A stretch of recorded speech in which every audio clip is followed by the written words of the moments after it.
This lesson is on simple linear regression.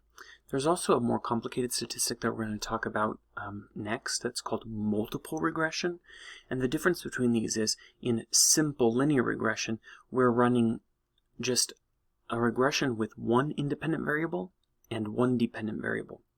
But in multiple regression, we still have only our one dependent or outcome variable, but we have multiple independent or predictor variables. You can use quite a few. There's kind of upper limits statistically in how many you can use, but you could use say 5 or 10 or 15 predictor variables in the same model. So let's start by talking about what is regression generally. You should remember from your introductory statistics class that regression is closely related to correlation. That when you have a scatter plot of two continuous variables, that you can draw a line through the bulk of them, through the center of them, and that line is considered the regression line. So what it is a way of predicting the value of your outcome variable from your other variable, your predictor variable. So both of these variables are going to be continuous, just like we see in correlation, where you can plot them on axes against each other. And the model that we're using is a linear one. That's why we call it simple linear regression. But because it's linear, we're going to describe the relationship using the equation of a straight line. Linear line. Okay, so what we've got here is the equation for a line, which you know from elementary school is y equals mx plus b. But here we're going to say y equals bx plus a because in statistics we just use different letters. But what's going on here is for y you've got your dependent variable, your outcome that you're trying to guess, you're trying to predict. So this is the outcome. This is what you're trying to guess from all the stuff on this side of the equation. Over here, you've got x as representing the values of your independent variable. So x and y, that should not be at all surprising because we have x and y axes when we plot our variables, and x and y have been what we refer to as variables for quite some time. So these aren't new. But b and a are probably less familiar to you.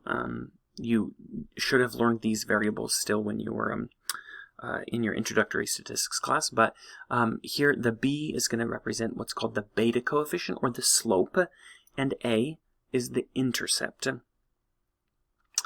Now, a slope and an intercept, as you know, are how steep the line is and where it crosses the x-axis. So to illustrate that, I just want to look at a couple of different examples here.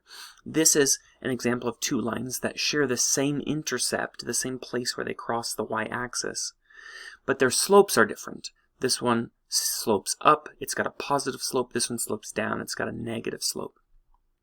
These ones have the slope being the same, but their intercepts are different. So here the slopes are all parallel with each other, but the place where they cross the y-axis is different for each of those lines, so they have different intercepts. Now let's go to an example where we can practice running a statistic here. We want to predict album sales, meaning how many CDs or how many albums we would sell based on the amount of money that we spend advertising that album. So we would come up with a prediction equation. Now this is the same as what we saw before. It's y equals bx plus a, but we've just kind of, again, slightly altered the nomenclature here so that we've got the same outcome variable, but we put a little I next to there to say the individual amount that we would predict for whatever x value we have as our predictor variable and its individual amount. So whatever individual x value put here, you're trying to predict a specific individual value for the outcome. We've also got b sub 0, meaning this is the intercept. So when the x is 0, then this will multiply 0 times whatever this is and essentially be nothing. So then when the x is 0, then we've got our intercept, our b for the intercept, plus whatever the actual x value is times the constant slope of this line. So this is a value that we're going to compute, and then we add in some error into the equation because our regression coefficients are never perfect. We might try to draw a straight line, but rarely in real life do our actual values fall on the line? And so what we have to recognize is that they're going to sometimes be a little above the line or a little below the line. We don't know which direction, but this error is an estimated degree to which we might be off, like a plus or minus a certain amount. So we can start to concretize this into the terms of the specific research question that we have up here.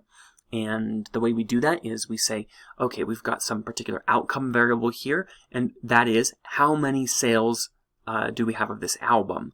And so that's what we're trying to guess here. We put this on this side of the equation, then we say that's equal to the intercept plus whatever this slope is times how much we spent advertising. And then we also, of course, add in some error because we're never going to be exactly right.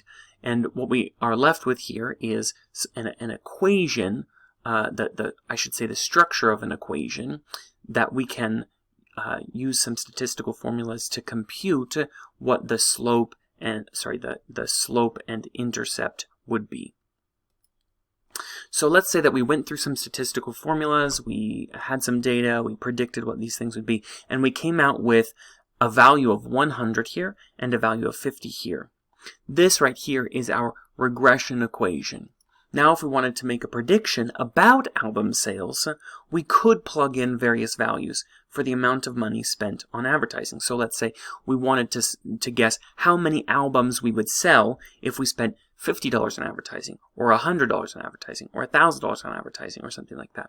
Then however much we spent on advertising, we can multiply that by 100 and add 50, and that's how many albums we're going to sell. So let's say that we spent $10 on advertising.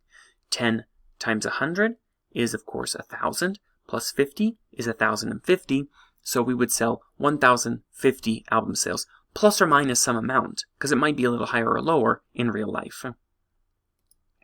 Let's go through another example. Let's say that we spent $5 on advertising. We could times that by 100, and that would be 500 plus 50, so that's 550 estimated album sales, plus or minus some error amount.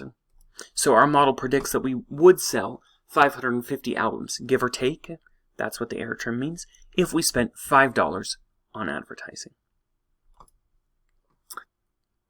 The next thing we want to discuss is how to compute the proper placement of a regression line.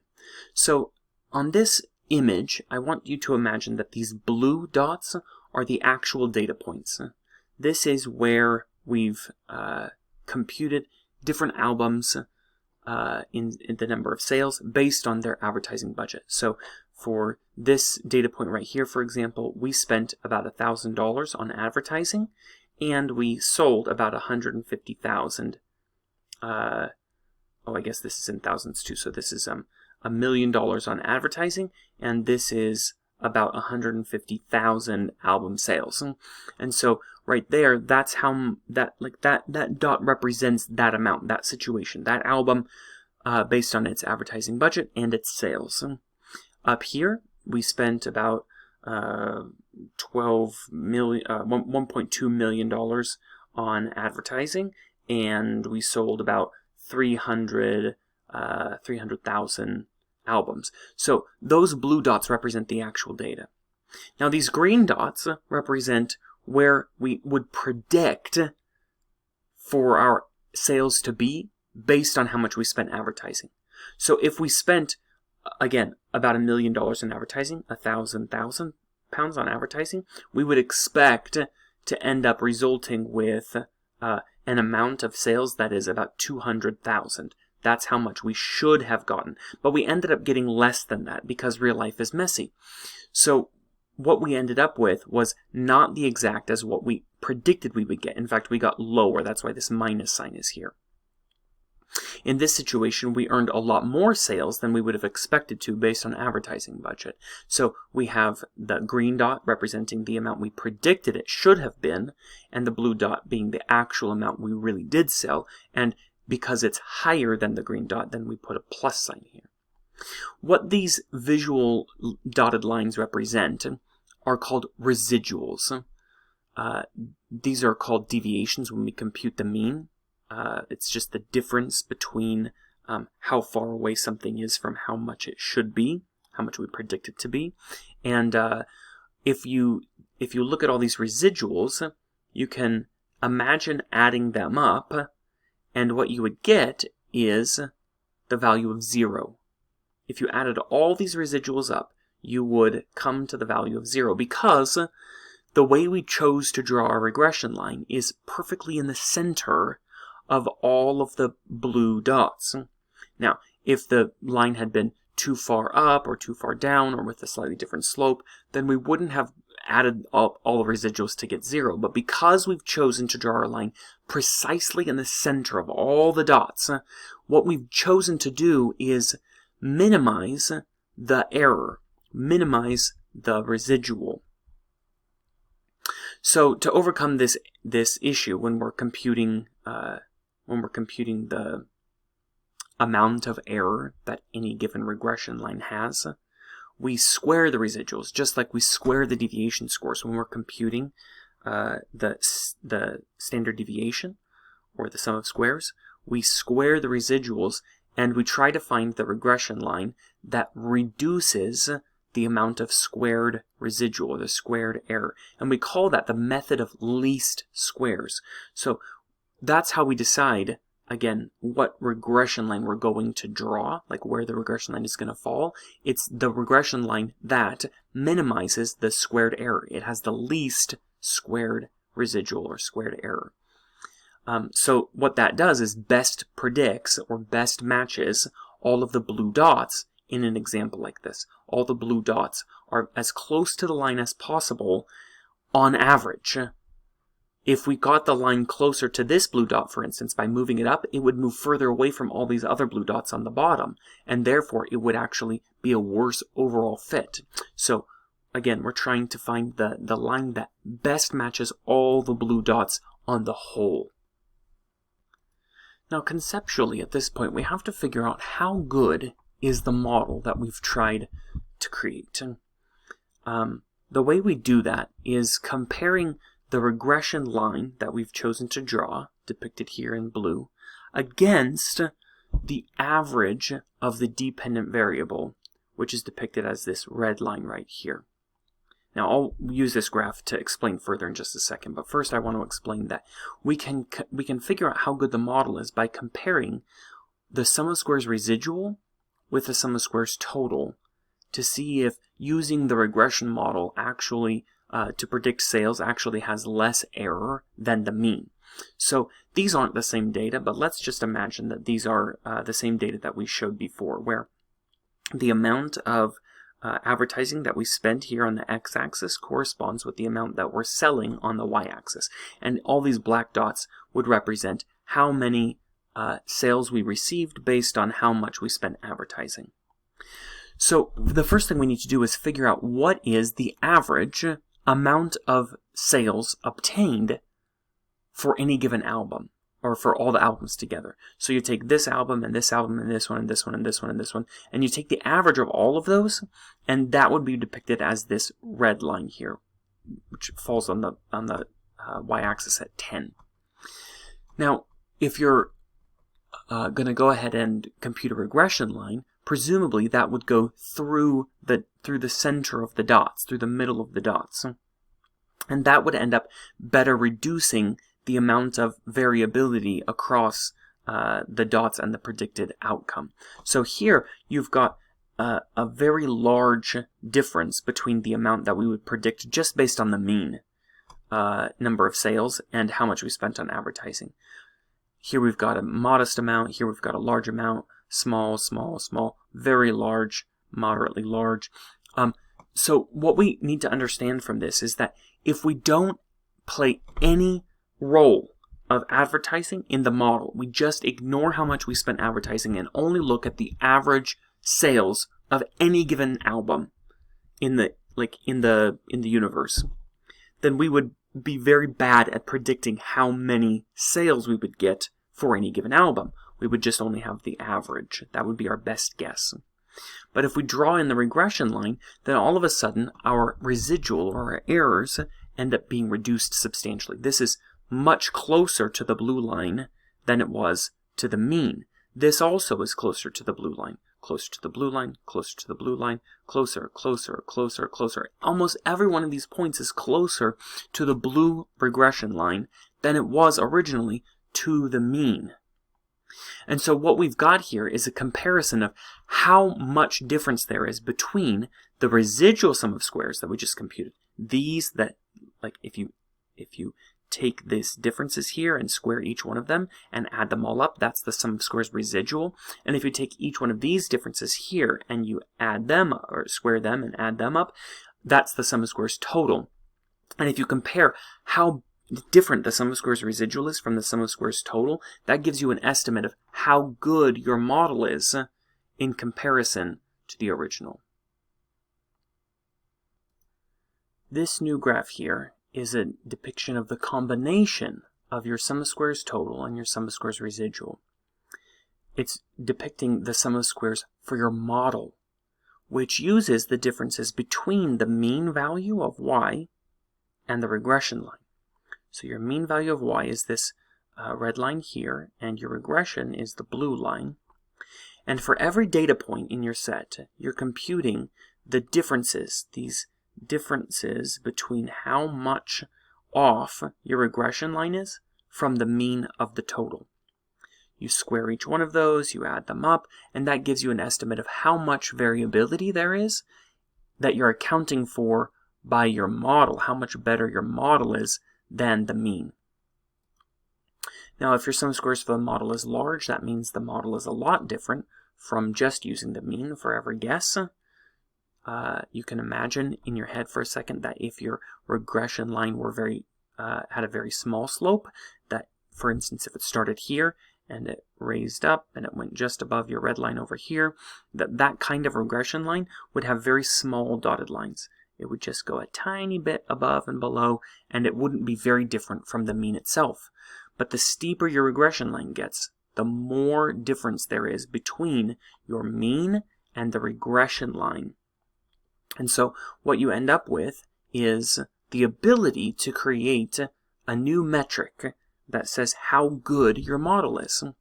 So you can use these values, the sum of squares for your model and the sum of squares total, to calculate the proportion of improvement that is due to your model, or that can be attributed to your independent variable in your model. So if you just use the mean of the dependent variable as your only guess for how much somebody will get, that's not that great. But if you have an independent variable to include on the x-axis to make a guess about your dependent variable, then that should hopefully improve your ability to make guesses. How much is estimated by this metric called the R-squared. The R-squared should sound familiar to you because you should have learned about it a little bit in your introductory psychology class. And R-squared is the percentage of variability accounted for by your model. So an R-squared in this situation can be calculated by your sum of squares model over sum of squares total. And the reason why I'm depicting it here in this way is so that you can kind of get a sense for mathematically what's going on. If you take your sum of squares for the model, that again is all these dotted lines squared and added up. That's how far off your regression is from your mean. And you divide it by the total amount of variability. That's just when you ignore the regression line and you just figure out all these differences from the mean. That's the total variability that's possible. And if you compare how good your model is versus how much total variability there is, then you'll get some proportion. This will range somewhere between 0 and 1. Always, this will range between 0 and 1 because this is a fraction of this. So if it's a very high fraction, then your R-score will be something that's close to 1, like 90%. If it's very poor, if you don't have a very good model, because your regression line is very shallow and there's not very many dotted lines, then what that would suggest is that your sum of squares for the model here would be very low as a proportion of the total, and you might have an R-squared of something like 0.1 or 10%, and so that wouldn't be a great model. So at this point, I'd like to switch over to Jamovi and illustrate for you how you can run a regression, a simple linear regression. So we have several variables in this data set called album sales. They include advertisement, sales, airplay, and the level of attractiveness of the people in the band. And we're only going to focus first on the amount of sales and the advertisements, because that's what we've been talking about so far, just a simple linear regression where you have one independent variable, sales, and one dependent variable, one independent variable, how much you're spending on advertising, and one dependent variable, how much you're selling of the albums. In order to do this, let's go to the regression and click a linear regression. What Jamovi gives you here is a list of your variables and fields where you can apply those variables. So your dependent variable is, of course, the thing that you're trying to predict. That's our sales. You've also got an option here for covariates, which are your independent variables, also known as your predictor variables. So in this situation, we're trying to figure out how much we spend on advertising and what kind of impact that will have on your dependent outcomes. You've got a field here for factors, which means categorical variables, like you could put gender or something like that in there, but we're not going to deal with that right now because that's not related to simple linear regression. It's a more complicated kind of model. What we see on the output pane is a table with model fit measures, including R squared. Remember, we just explained that this is interpreted as a proportion of variability that your model is accounting for out of the total variability. So 0.335 means that we're accounting for about a third, 33%, of the variability in how much you're selling based on how much we spent on advertising. If you look down here at your model coefficients, this gives you a couple of estimates here, estimates for your beta coefficients for each of those predictors. So advertisements is your main predictor. The estimate there is your slope. So 0.096 is your slope, and your intercept is how much you can expect to sell even if you don't spend a single dollar in advertising. This is, you can expect 134,000 albums. You've also got here a standard error estimate, so how far off your regression equation is based on the intercept and also the slope. And you've got estimates of t. So remember from your introductory statistics class that a t is how far off you are from zero. And so this right here is, how far off you are from zero in terms of standard deviation units. And so here you've got a long way from zero, and again a long way from zero, given that we would typically expect, just by chance, to be no more than about 2 standard deviations away from the mean. So what that suggests is we are very, very substantially different from our null hypothesis of just 0, and our p-values are less than 0.001. So we interpret these p's to mean that these are substantially significant estimates here for our regression equation. Now, this right here doesn't actually matter that much. This t-value for the intercept is silly because we're asking the question, is the intercept different from 0? Well, nobody generally cares whether it's different from 0 because it might be used in your regression equation, but it doesn't, like, the intercept is not that important for most statistical equations. Instead, we want to focus primarily on the t and p values associated with your independent variables. So in this situation, if we're asking the question, does how much you spend on advertising influence how many sales you obtain? The answer is yes, because this is substantially different from 0. And what we're asking is the question, is this estimate right here, is this beta weight, is that different from 0? And in fact, the answer is yes, because we say, how far is it? It's about 10 standard deviations away from 0. And that the probability of getting this just by chance is less than 1 in a 1,000. Now, before we do any more calculations, I'd like to demonstrate how we can use the numbers that we just obtained from Jamovi inside a computational model like we talked about earlier. Now, before I just made up some values for the intercept and the slope, but here we actually have values. So I want to ask you, what is the intercept? What belongs here in this placement in the equation? 134, that comes from the table right here. 134 is the intercept. That's how many albums we can expect to sell even if we don't spend any money on advertising. What goes here? This is the amount that we're multiplying by our advertising budget. It's our constant weight. This right here is 0.096. That's the amount that we're multiplying each dollar of advertising by. So, in any given situation, we could imagine that we're spending some amount, and we want to ask the question, how much can we expect to sell based on that? So let's say an executive wanted to spend £100. We could say, how many records can he or she expect to sell? Well, we just put in 100 for this advertising budget now. We multiply that 100 times 0.096. We add it to 134, and we end up with 143.74 thousand records sold. And of course, this also is in thousands of dollars. So this is if we spent $100,000, we could expect to obtain back 143,000 records sold. So basically what we've got here is a new model that we can use to make guesses about how much we could obtain based on how much we spent advertising.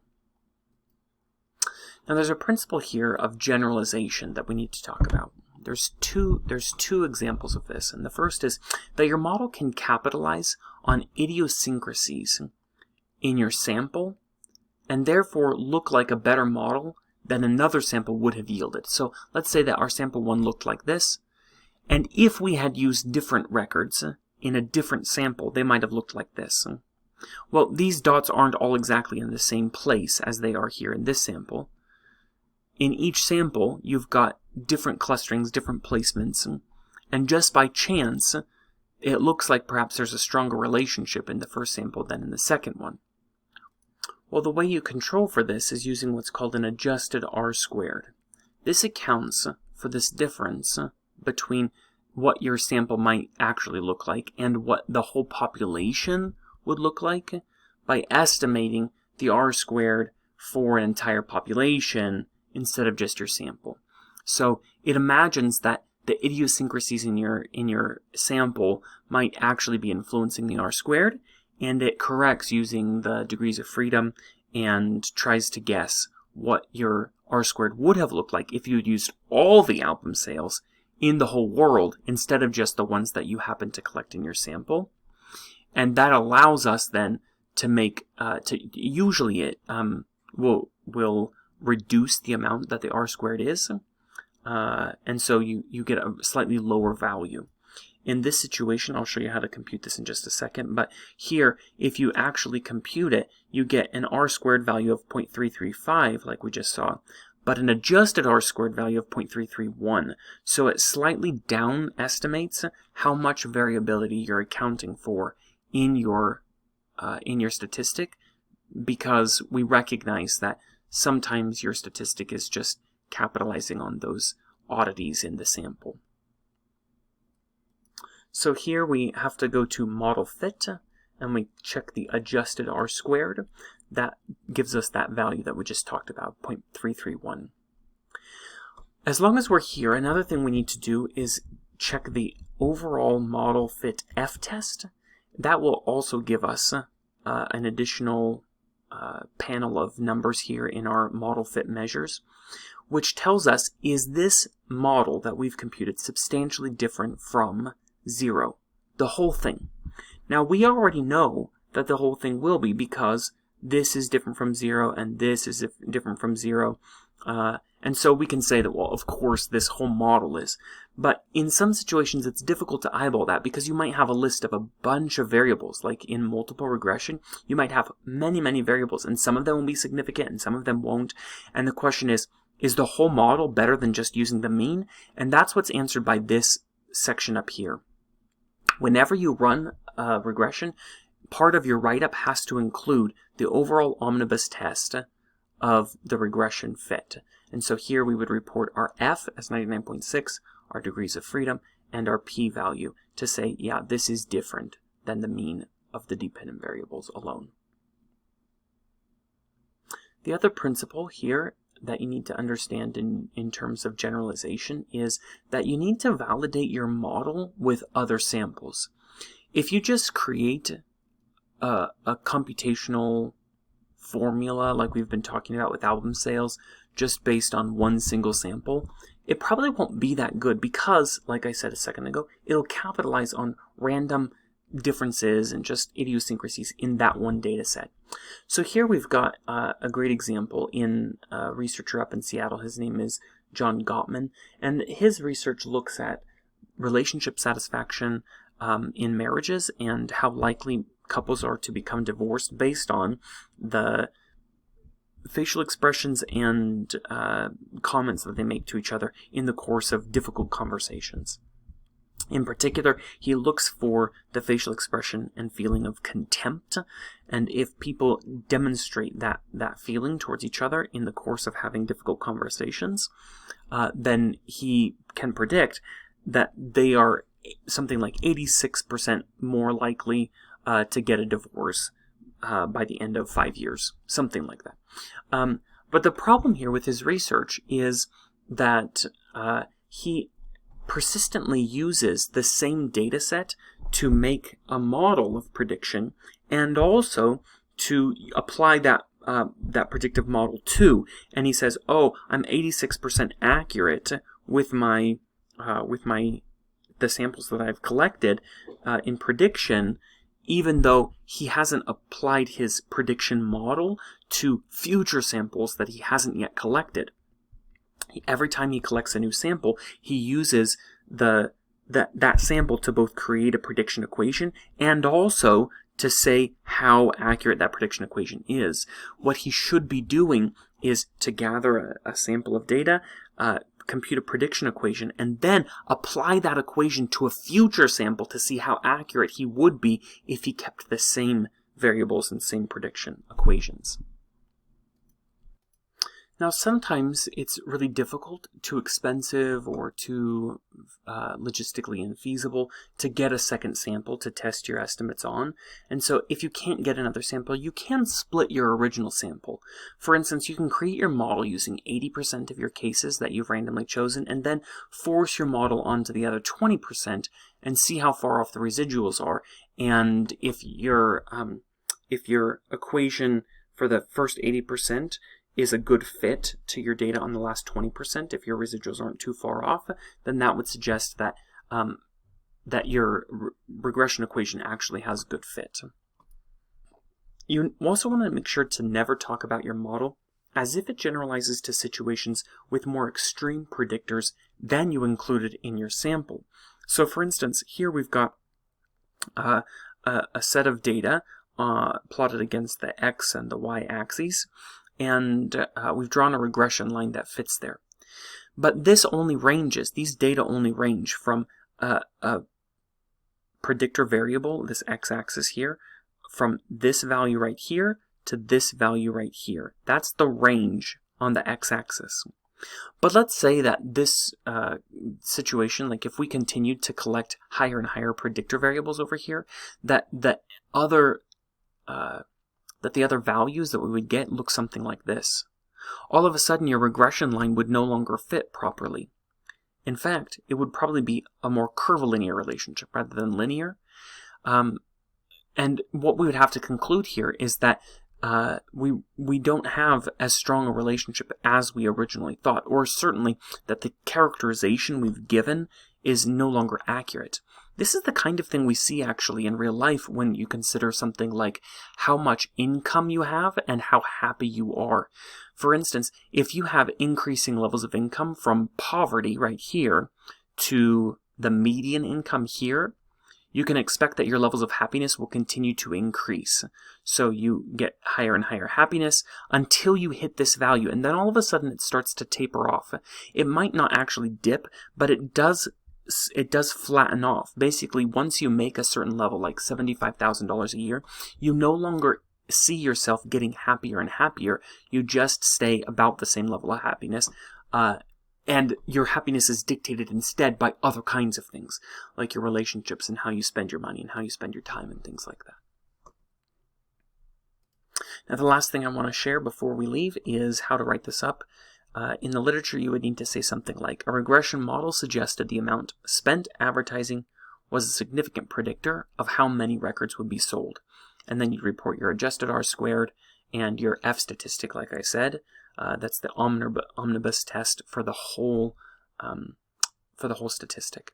Then you'd say the unstandardized coefficient of estimate for advertising was beta equals 0.096 with a p-value of less than 0.001. So all this stuff comes from the output in Jamovi that we already got. But this is flexible. You could report the unadjusted R-squared or the standardized beta instead if it made better sense. And I didn't show you how to compute the standardized beta. I didn't even explain what that was. But the point is, like, what you report will depend on the particular situation that you're running your statistic for. And so I don't want you to be misled into thinking that this is like a formulaic write-up. This will depend on what you're doing, and based on what you're doing, you might want to report different kinds of statistics.